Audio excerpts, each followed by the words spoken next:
विशेष कोणों के लिए त्रिकोणमितीय अनुपात। अगर एक समकोण त्रिभुज में एक कोण 90 डिग्री का है, बाकी दोनों कोणों के अगर अनुपात की बात करें तो विशेष अनुपात देखे जाते हैं। त्रिभुज की भुजा चाहे जितनी बड़ी हो, अगर उनकी भुजाओं के अनुपात अगर विशेष कोण के लिए हैं तो सभी त्रिभुजों में अनुपात समान होंगे। टॉपिक है आपका विशिष्ट कोणों के लिए, विशिष्ट कोणों के लिए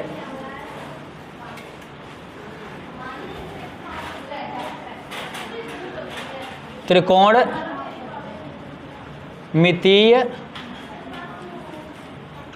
अनुपात।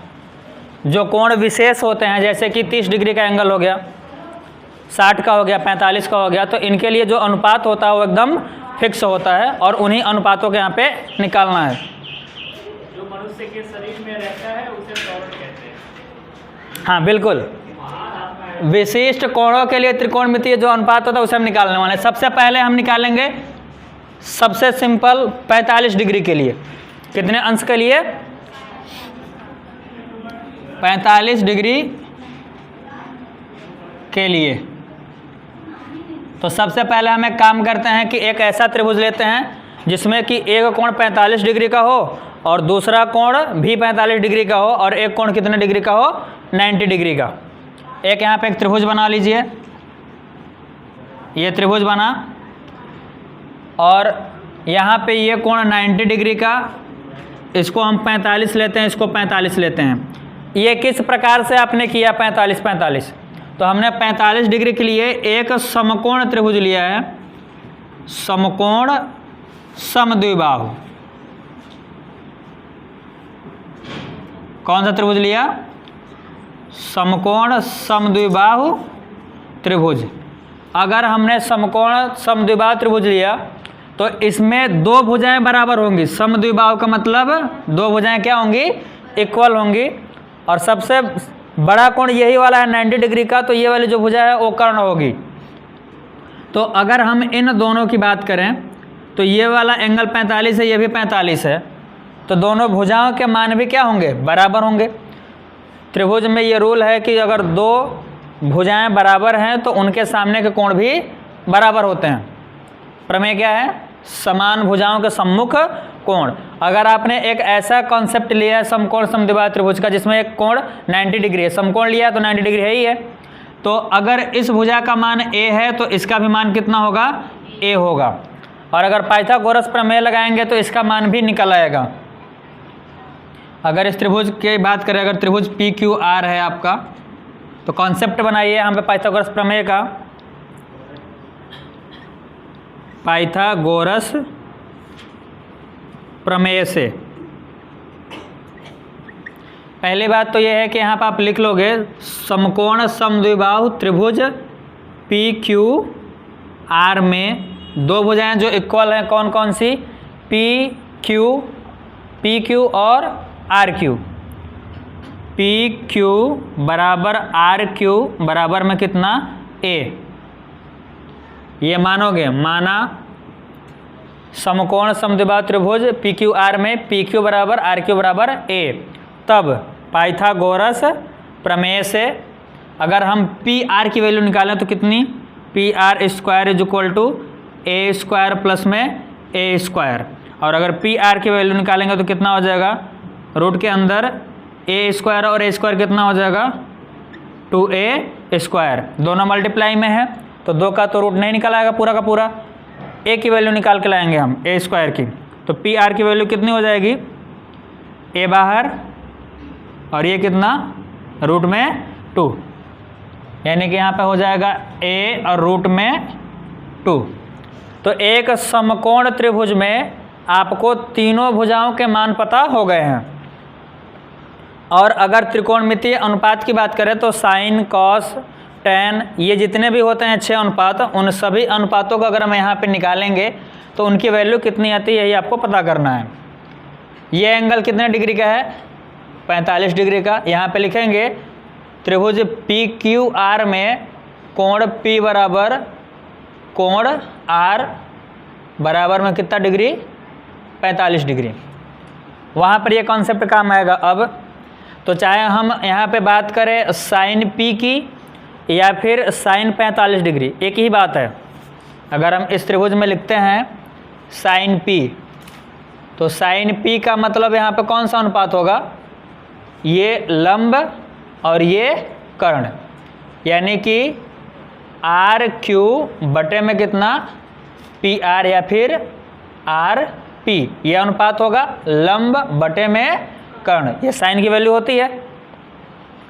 तो साइन 45, यहाँ पे ये 45 डिग्री दिख रहा है, ये पी का ही मान है, तो साइन पी को चेंज करके हम क्या लिख सकते हैं, साइन 45 डिग्री। और उसके बाद जो यहाँ पे आर क्यू है, उस आर क्यू की वैल्यू कितनी दे रखी है यहाँ पे ए, और जो यहाँ पे कर्ण भुजा है आर पी, इसकी वैल्यू है ए रूट में 2, ए रूट में कितना 2, तो ए और ए क्या होगा यहाँ पे कैंसिल, तो यहाँ पे साइन 45 डिग्री का मान कितना हो जाएगा 1/रूट में 2, एक वैल्यू प्राप्त हो गई आपको। तो कोई भी समकोण त्रिभुज हो जिसमें एक एंगल 45 डिग्री का हो, भुजाओं के मान चाहे जितने बड़े होंगे, जो उनका अनुपात आएगा वो हमेशा कितना आएगा 1/√2, यानी कि साइन 45 का जो अनुपात है वो किसके बराबर है 1/√2 के बराबर। क्या ये बात समझ में आ गई? ऐसे ही अनुपात आप दूसरा निकालो। अगर हम कॉस की बात करें यहाँ पे कॉस 45 डिग्री का, तो कॉस 45 डिग्री बराबर यहाँ पर क्या होगा आधार और बटे में कर्ण। आधार की वैल्यू कितनी है ए है, और कर्ण की वैल्यू कितनी है ए रूट में 2, ए क्या होगा यहाँ पे कैंसिल, तो कॉस 45 की वैल्यू कितनी हो जाएगी यहाँ पे 1/रूट में 2, यानी कि साइन 45 और कॉस 45 दोनों के मान क्या होते हैं इक्वल होते हैं। कितने डिग्री के लिए 45 डिग्री के लिए कॉस और साइन दोनों का वैल्यू एक ही होगी, चेंज नहीं होगी। क्लियर हुआ क्या ये? अगर हम यहाँ पे tan की बात करें, tan 45 डिग्री, अनुपात किसका किसका निकालना है लंब का और आधार का। लंब कितना है a, आधार भी कितना है a, कैंसिल करेंगे तो कितना आ जाएगा tan 45 degree is equal to 1, तो tan 45 डिग्री की वैल्यू कितनी होगी 1 होगी। और आपको ये बात भी पता है कि साइन का जो अपोजिट होता है अनुपात वो किसका होता है कोसेक का होता है। तो अगर साइन 45 डिग्री बराबर 1/√2 है, तो हम अगर बात करें कोसेक की, तो कोसेक 45 डिग्री बराबर कितना हो जाएगा, अपोजिट कर दो तो कितना आएगा रूट में 2। क्या क्लियर हो रहा है ये? 1 के बटे में करेंगे अगर इसको, अपोजिट होता है ना उल्टा, तो कितना हो जाएगा यहाँ पे √2। और अगर हम बात करें यहाँ पे कॉस का उल्टा, वो क्या होता है सेक, तो सेक 45 डिग्री बराबर कितना हो जाएगा, ये भी उल्टा हो जाएगा, तो कितना होगा ये रूट में 2। और लास्ट में अगर tan का उल्टा करोगे तो क्या बनेगा कॉट, tan का अपोजिट क्या होता है कॉट, और कॉट 45 डिग्री की वैल्यू कितनी हो जाएगी, ये तो 1 ही है, तो चाहे जितना बड़ा करो ये भी कितना रहेगा 1 ही रहेगा। तो क्या सभी 6 अनुपातों के लिए जो 45 डिग्री का अनुपात हैं वो क्या आप समझ में आ गए कितने होंगे, कौन कौन से? साइन 45 की वैल्यू 1/√2, कॉस 45 की वैल्यू भी 1/√2, tan की वैल्यू कितनी आई 45 के लिए 1, और 3 अगर आपको पता हो गए, आपको साइन पता हो गया, कॉस पता हो गया, tan पता हो गया, तो इसका अपोजिट कर देंगे तो कोसेक का, सेक का और कॉट का वैल्यू मिल जाएगा। ये समझ में आएगा टोटल, ये समझ में आ गया पूरा। तो साइन 45 की वैल्यू कितनी 1/√2, कॉस 45 की वैल्यू वो भी 1/√2, और tan 45 की वैल्यू कितनी 1। समझ में आ रहा है ये? और कोसेक 45 की वैल्यू √2, और सेक 45 की वैल्यू और कॉट की वैल्यू कितनी हो जाएगी 45 के लिए 1। चलो देखो थोड़ा सा कॉन्सेप्ट एक दूसरे प्रकार का, साइन थीटा का अगर मल्टीप्लाई कर दें हम कोसेक थीटा में, तो इसकी वैल्यू कितने प्राप्त होगी 1 प्राप्त होगी। अगर कॉस थीटा में मल्टीप्लाई कर दें हम सेक थीटा का, तो इसकी भी वैल्यू कितनी 1। अगर हमने tan थीटा में मल्टीप्लाई कर दिया किसका कॉट का, कॉट थीटा, तो इसकी भी वैल्यू कितनी हो जाएगी 1, क्योंकि दो अगर अपोजिट चीज़ों का मल्टीप्लाई करोगे आप तो उसकी वैल्यू कितनी आ जाएगी 1। जैसे कि अगर हम साइन की बात करें तो क्या होता है, लंब बटे में कर्ण होता है, और कोसेक क्या होता है, कर्ण बटे में लंब। तो यहाँ पे अगर दोनों कैंसिल हो जाएंगे तो यहाँ पे फाइनली कर्ण से कर्ण कटा, लंब से लंब कटा, तो वैल्यू कितनी हो जाएगी 1। समझ में आ रहा है क्या? तो अगर दो अपोजिट अनुपातों का मल्टीप्लाई कर दिया जाएगा तो वैल्यू कितना प्राप्त होगा 1, यानी कि sine theta into cosec theta बराबर कितना 1। वैसे ही कॉस और सेक का मल्टीप्लाई करेंगे तो कितना प्राप्त होगा 1, और टेन और कॉट का मल्टीप्लाई करेंगे तो कितना मिलेगा 1। अगर यहाँ से कोसेक को हमने इस तरफ पक्षांतर किया तो साइन थीटा बराबर कितना हो जाएगा 1 बटे में कोसेक थीटा। अगर हमने कोसेक थीटा को छोड़ा, साइन को पक्षांतर किया, तो कोसेक थीटा बराबर 1 बटे में साइन थीटा। क्लियर है क्या? ये कॉस थीटा बराबर क्या हो जाएगा 1 बटे में सेक थीटा, और सेक थीटा बराबर 1 बटे में हो जाएगा ना पक्षांतर, यहाँ पे मल्टीप्लाई में इधर आएगा तो डिवाइड में होगा। क्लियर हुआ ये? उस हिसाब से आप 3 वैल्यू प्राप्त करोगे, केवल साइन की, कॉस की और टेन की, और उसका अपोजिट कर दोगे तो क्या मिल जाएगा आपको, यहाँ से कोसेक मिलेगा, सेक मिलेगा और कॉट मिलेगा। क्लियर हुआ ये कॉन्सेप्ट? अगर हम बात करें कि टेन की वैल्यू साइन और कॉस के पदों में कैसे होगी, तो साइन और कॉस का अगर अनुपात निकाल दिया जाए तो टेन के बराबर में आता है, और अगर इसी चीज़ को उल्टा कर दिया जाए तो कॉट के बराबर हो जाता है।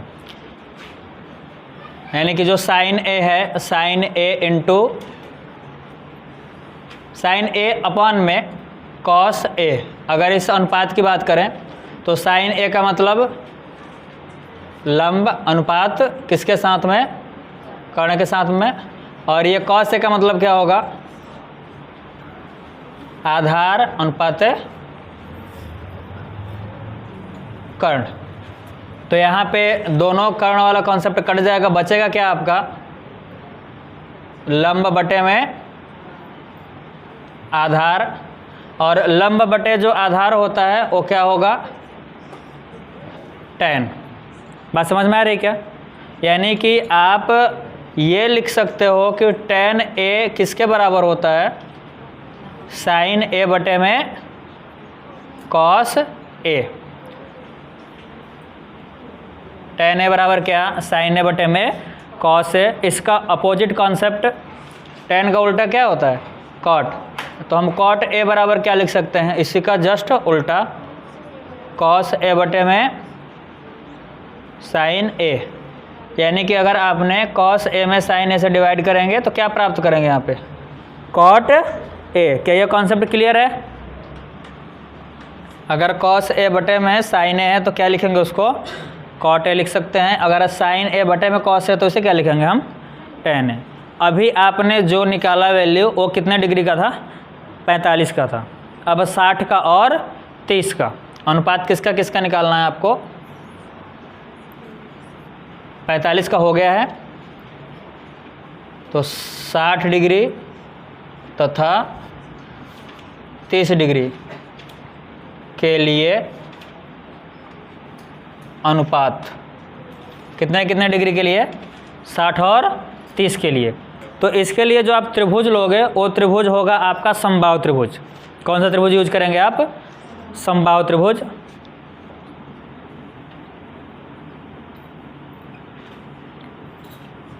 माना समबाहु त्रिभुज ए बी सी में प्रत्येक भुजा ए है, ए ना मान करके हम एक्स मान लेते हैं, ए तो उसमें आ जाएगा कॉन्सेप्ट में।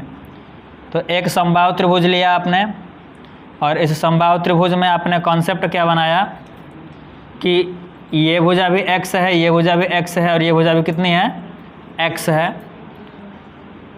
और त्रिभुज का नाम आपने क्या लिखा है, ए बी सी। ये कॉन्सेप्ट है। और समबाहु त्रिभुज के प्रत्येक कोण कितने डिग्री के होते हैं, 60 डिग्री के। तो ये कितना डिग्री है यहाँ पे, 60 डिग्री। ये भी कितना है, 60 है, और ये भी कितना है, 60 है। समबाहु त्रिभुज का प्रत्येक कोण 60 डिग्री का होता है। तो हम इस शीर्ष से BC के ऊपर लंब डाल देते हैं, और समबाहु त्रिभुज में जो लंब होगा वो माध्य का ही होता है। यानी कि इसने जो आपने यहाँ पे लंब खींचा, आपने इस लंब ने इस सामने वाली भुजा को 2 बराबर पार्ट में बांट दिया है। यानी कि पूरा अगर x था तो ये कितना होगा x/2, ये भी कितना होगा x/2। दोनों वैल्यू x को जोड़ने पर पूरी x/2 और x/2 को जोड़ने पर पूरा कितना मिल जाएगा आपको x, और ये जो बीच वाला है इसी की वैल्यू आपको निकालनी है। एंगल 2 पार्ट में डिवाइड हो जाएगा ऊपर वाला, यानी कि पूरा 60 था तो ये कितना डिग्री हो जाएगा 30, और ये भी कितना होगा 30। तो फाइनली आपको एक ऐसा त्रिभुज मिलता है। मान लेते हैं कि ये D पर डिवाइड करता है इसको, किस पॉइंट पे, D पे। तो अगर एक त्रिभुज ABD को देखें तो इसमें एक एंगल 30 है, एक एंगल कितना है 60, और ये लंब है तो यहाँ पर कितना डिग्री का एंगल है 90 डिग्री का है। तो हमको एक ऐसा ही त्रिभुज चाहिए था जिसमें कि एक कोण 30 का हो, दूसरा कोण 60 का हो, और उस त्रिभुज में तीनों भुजाओं के मान भी आपको पता होने चाहिए। तीनों भुजाओं के मान पता होने का मतलब ये है कि आपको ये x पता है और ये कितना पता है x/2, ये कितना होगा ये आपको निकालना है। किस प्रमेय से निकालोगे, पाइथागोरस प्रमेय से। रचना कौन सा किया आपने, शीर्ष A से BC पर लंब समद्विभाजक, लंब समद्विभाजक कौन है वहाँ पे, AD खींचा। तो अब कौन सा त्रिभुज इस्तेमाल करेंगे हम, ABD में, त्रिभुज ABD में, ABD में कौन से प्रमेय से, पाइथागोरस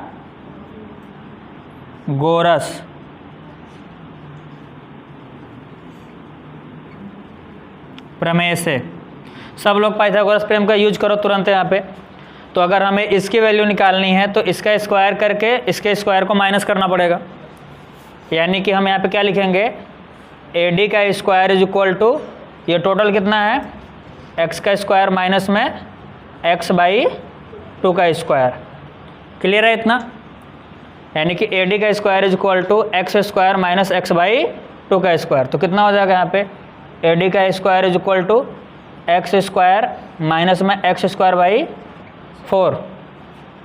यही होगा ना आगे का कॉन्सेप्ट।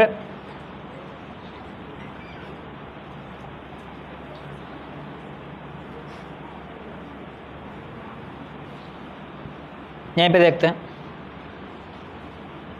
तो यहाँ से इसका गुणा करेंगे, कितना हो जाएगा, तो AD square is equal to कितना 4x² माइनस में x² अपान में कितना 4। तो AD इज इक्वल टू कितना हो जाएगा, AD is equal to root में, और यहाँ से एक निकाल दो, कितना बचेगा 4x² में से एक x² निकल गया, कितना बचा 3x² बटे में कितना 4। x² का रूट निकल जाएगा, 4 का भी रूट निकल जाएगा, 3 का ना निकलेगा। तो कितना वैल्यू आ जाएगा यहाँ पे, तो फाइनली AD की वैल्यू कितनी आ गई, AD is equal to x/2 लिख सकते हैं ना, या फिर x रूट में कितना 3 बटे में कितना 2, या फिर हम लिख सकते हैं AD is equal to root में 3x बाई में कितना 2। उसी का है, थोड़ा सीधा करके लिख दिया है। यानी कि इस भुजा की वैल्यू कितनी प्राप्त हुई आपको, रूट में 3x बाई में कितना 2, और आपको इसी चीज़ का मतलब जानना था। अगर ये जान गए आप तो इसका सब अनुपात आप निकाल लोगे। यानी कि फाइनली आपके पास एक ऐसा त्रिभुज है जिस त्रिभुज में एक भुजा यहाँ पे x है, दूसरी भुजा x/2 है, तीसरी भुजा कितनी है रूट में 3x बाई में कितना 2। क्या समझ में आया क्या। तो आपने एक ऐसा समकोण त्रिभुज प्राप्त किया जहाँ पर एक एंगल 60 डिग्री का है और ये एंगल कितना डिग्री का है 30 डिग्री का है, ये कितने का है 90 का है। तो अगर अनुपात निकालना स्टार्ट करें हम, तो साइन का अनुपात निकालेंगे यहाँ से, निकालते हैं अनुपात। तो अगर हम बात करें sine 60 degree is equal to कितना होगा, तो लंब बटे में कर्ण, लंब की वैल्यू कितनी √3x/2 और कर्ण की वैल्यू कितनी है x है, तो रूट में 3x/2 और पूरे के बटे में कितना x, तो x से x क्या हो जाएगा कैंसिल, तो फाइनली मान कितना आ जाएगा इसका रूट में 3 में कितना 2। क्या बात समझ में आई है, वैल्यू कितनी आई √3/2। अगर हम कॉस की बात करें, कॉस 60 डिग्री की वैल्यू निकाले कितनी हो जाएगी, तो आधार कितना है x/2 और कर्ण कितना है x, यानी कि x/2 और पूरे के बटे में कितना ये x, तो x से x कैंसिल हुआ तो कितना वैल्यू आ गया 1/2।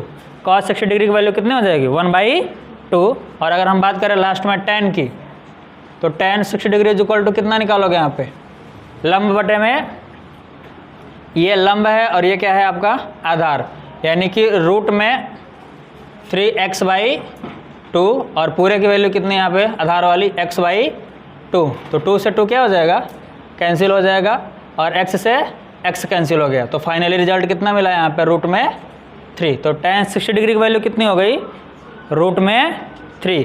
उल्टा कर सकते हैं, अपोजिट कर सकते हैं, तो साइन 60 का अगर मान रूट में 3/2 है, तो cos 60 की वैल्यू कितनी हो जाएगी कोसेक 60 डिग्री की वैल्यू उल्टा ऊपर 2 और नीचे कितना रूट में 3।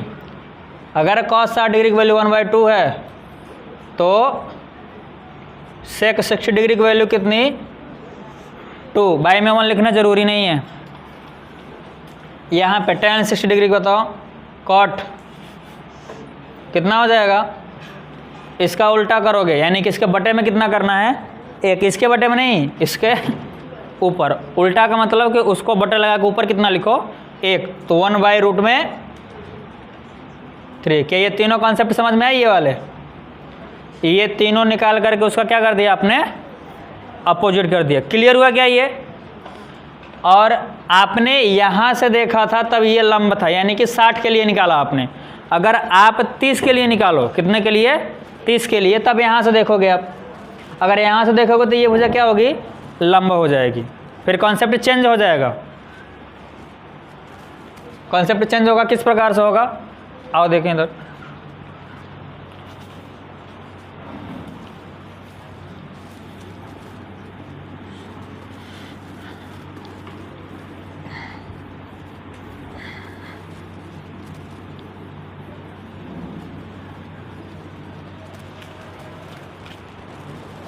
देखो, अगर हम इसी त्रिभुज की बात कर लेते हैं, तो अगर ये वैल्यू कितनी है रूट में 3x/ में कितना 2, ये कितना है x/2, ये कितना है x है, और ये था आपका 60 डिग्री का और ये कितने था 30 डिग्री का। अब यहाँ से देखेंगे 30 डिग्री के लिए, तो ये लंब होगा, ये आधार हो जाएगा, लंब और आधार आपस में क्या हो जाएंगे चेंज हो जाएंगे, क्योंकि ना आपने एंगल चेंज कर लिया देखने का। अब यहाँ पे ये तो वही रहेगा, तो अगर हम साइन 30 की वैल्यू निकालें, साइन कितना डिग्री की 30 डिग्री की, लंब बताओ कितना है, लंब है x/2, कर्ण कितना है x, यानी कि x/2 और पूरे के बटे में कितना x कैंसिल करोगे तो कितनी वैल्यू आ जाएगी यहाँ पे 1/2। तो साइन 30 डिग्री की वैल्यू कितनी हो गई 1/2। अगर cos की बात करें, cos 30 डिग्री, आधार बटे कर्ण, आधार कितना है रूट में 3x अपान में कितना 2 और कर्ण की वैल्यू कितनी x से x कट गया तो कितना आ गया यहाँ पे √3 में कितना 2। ये समझ में आया क्या ये। अगर हम tan 30 की बात करें, tan 30 degree is equal to कितना होगा, तो लंब बटे में आधार, लंब है x/2 और आधार कितना है √3x/2, यानी कि x/2 और पूरे के बटे में कितना रूट में 3x/ में कितना 2 से 2 क्या हो जाएगा कैंसिल, x से x कैंसिल, कितना आएगा इसका मतलब 1/रूट में कितना 3। ये तीनों पता हो गए आपको। इसका उल्टा कर दोगे तो साइन से कोसेक आ जाएगा, कॉस से सेक और टैन से कॉट। कैसे लिखेंगे इसको? तो कोसेक 30 डिग्री बराबर कितना, इसका अपोजिट करो तो कितना आ जाएगा यहाँ पे 2। ये समझ में आ रहा है क्या? और कॉस का उल्टा कितना, सेक 30 डिग्री इज इक्वल टू कितना, ये देखो 2 ऊपर और √3 नीचे, तो 2 में कितना √3। अगर लास्ट वाले की बात करें 10, अपोजिट क्या होगा इसका, cot 30 degree is equal to कितना, ऊपर की ओर गया तो रूट में 3। क्या ये समझ में आ गया? यानी कि अगर आपको तीनों भुजाओं के मान पता हो और एंगल पता हो तो विशिष्ट कोण अगर हैं तो उनका आप मान निकाल सकते हो। 60 डिग्री के लिए फिक्स होता है, प्रत्येक के लिए फिक्स होता है, 1 के लिए भी, 2 के लिए भी, 3 के लिए भी, लेकिन आपको किसी विशेष कोण के लिए पढ़ना है। विशेष कोण में कौन कौन सा कोण पढ़ा आपने? 45 पढ़ा, 30 पढ़ा और 60 पढ़ा, यही 3 पढ़े आप। और इन तीनों के मान आपको लर्न होने चाहिए ताकि सवाल लगाने में आपको इसको निकालना ना पड़े, नहीं तो निकालते रह जाओगे आप। समझ में आ रहा है क्या? ये 3 की वैल्यू निकालना, बाकी उसका अपोजिट कर देना, बाकी सारे मान भी निकल जाएंगे। क्लियर हुआ ये?